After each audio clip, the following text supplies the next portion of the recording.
warahmatullahi wabarakatuh. Salam inovasi. Inovasi tidak terikat oleh lokasi. Inovasi hanya terikat oleh tekad, dedikasi, dan keinginan untuk melakukan perubahan yang nyata. Teruslah bertumbuh, teruslah berkarya, dan jadilah yang terbaik dimanapun engkau berada.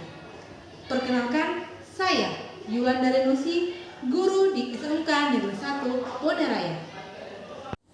SMK Negeri 1 Bone Raya adalah salah satu sekolah yang ada di Provinsi Gorontalo, Kabupaten Bone Bolango, Kecamatan Bone Raya. Sekolah ini telah menerapkan kurikulum merdeka sejak tahun 2022.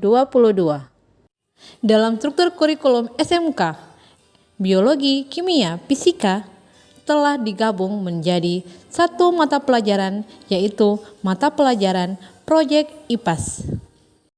Proyek IPAS adalah pembelajaran berbasis proyek yang mengintegrasikan ilmu pengetahuan alam dan ilmu pengetahuan sosial ke dalam satu mata pelajaran. Pada proses pembelajaran IPAS, murid diharapkan dapat memahami secara mendalam mengenai bagaimana fenomena-fenomena alam dan sosial saling berkaitan dan saling mengaruhi kehidupan manusia, serta menumbuh kembangkan pola pikir secara ilmiah dan menumbuh kembangkan kreativitas dan peduli terhadap lingkungan dan masyarakat. SMK Negeri 1 Bone Raya memiliki luas lahan 2 hektar. Namun, dalam kenyataannya, SMK 1 Bone Raya masih memiliki banyak lahan kosong di depan ruangan, di antaranya lahan kosong di depan laboratorium IPA. Awalnya, lahan kosong ini hanya dijadikan sebagai tumpukan pembuangan sampah. Saya sebagai pengajar mata pelajaran Proyek IPAS merasa terpanggil mengajak rekan guru Proyek IPAS dan rekan guru dari lintas disiplin ilmu untuk berkolaborasi merangkul murid dalam mencari solusi penanganan masalah lingkungan di SMK Negeri 1 Bone Raya. Oleh karena itu, melalui proses pembelajaran, kami mengangkat isu tersebut untuk dijadikan konten ajar dalam pembelajaran Proyek IPAS, DDPK, dan muatan lokal. Galeri hijau mini ini merupakan solusi yang ditawarkan murid saat diberikan kesempatan dalam menangani isu lingkungan di sekitar mereka. Galeri hijau mini ini mereka harapkan dapat menciptakan kondisi lingkungan yang sejuk dan juga dapat digunakan sebagai arena belajar bagi murid. Untuk meningkatkan literasi digital murid, kami memberikan kesempatan kepada murid untuk membuat video yang berisi informasi mengenai nama ilmiah, nama lokal, karakteristik, dan budidaya dari tanaman yang mereka tanam. Kemudian diunggah di YouTube dan dibuatkan kode QR agar mempermudah orang lain dalam mengakses informasi sains mengenai tanaman yang ada pada galeri hijau mini ini. Langkah awal yang saya lakukan adalah mengidentifikasi isu atau tema lintas mata pelajaran bersama rekan guru mata pelajaran Proyek IPAS lainnya, guru DDPK, dan guru muatan lokal untuk membentuk kemitraan pembelajaran.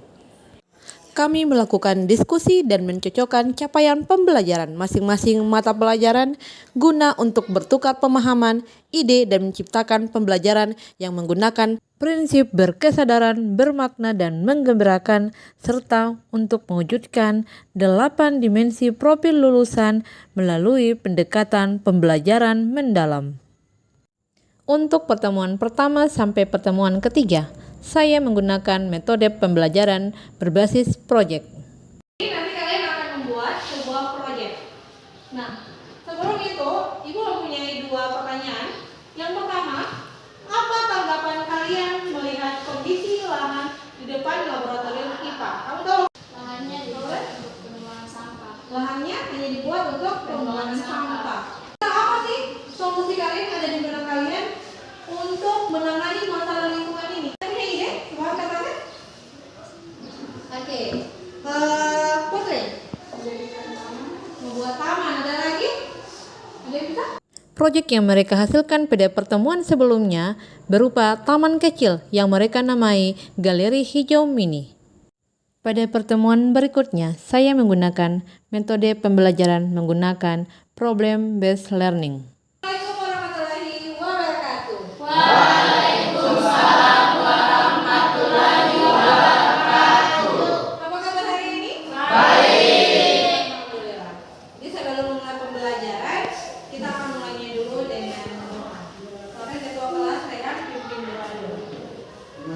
sebelum kita belajar bagaimana kita berdoa. Oke, silakan kalian lihat. Ini ada tampilan gambar yang disajikan di PowerPoint. Ada gambar A dan gambar B. Pertanyaan di sini, apa perbedaan dari kedua gambar yang ada? Silakan diamati dulu. Ada yang sudah bisa menjawab? Apa perbedaan dari kedua gambar ini? Yang bisa jawab angkat tangan. Oke, silakan. Gambar A. Perhatikan masalah yang ada Ibu tampilkan pada slide ini. Jadi ada masalah mengenai tanaman cabenya Pak Rudi ya. Rudi dalam coba sudah berapa kelompok? Ya. Mana kelompok 1? Kelompok 2? Kelompok 3? Ibu akan bagikan yang KBG sesuai dengan masalah yang ada di PowerPoint. Jadi kalian bisa carikan solusinya itu didiskusikan secara per kelompok kemudian ditulis pada LKPD ya.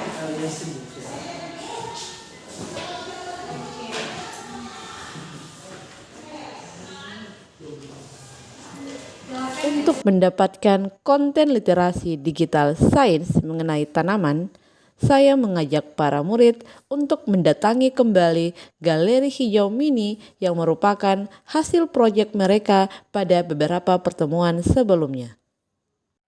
Murid memindai kode QR yang ada pada Galeri Hijau untuk mendapatkan konten literasi digital sains mengenai tanaman agar mereka dapat menyelesaikan masalah konseptual yang telah diberikan guru di kelas. Mereka mengaitkan informasi dari berbagai sumber untuk menyelesaikan masalah-masalah konseptual tersebut. Inovasi ini tidak hanya dapat digunakan hari ini saja, melainkan dapat digunakan besok dan seterusnya oleh siapa saja, kapan saja, dan di mana saja. Tanaman cabai umumnya tumbuh optimal pada 25-30 derajat Celcius. Tepuk tangan dulu untuk kelompok. Satu sama lain. Terima kasih betul. Tepuk tangan dulu.